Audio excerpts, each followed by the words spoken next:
रक्षाबंधन पर बहनों को महंगा उपहार देने से भाई के जीवन में आती है जोरदार तरक्की। अच्छा। अरे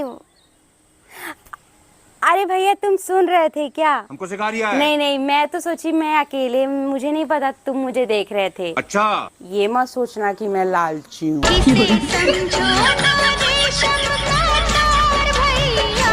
मेरी रात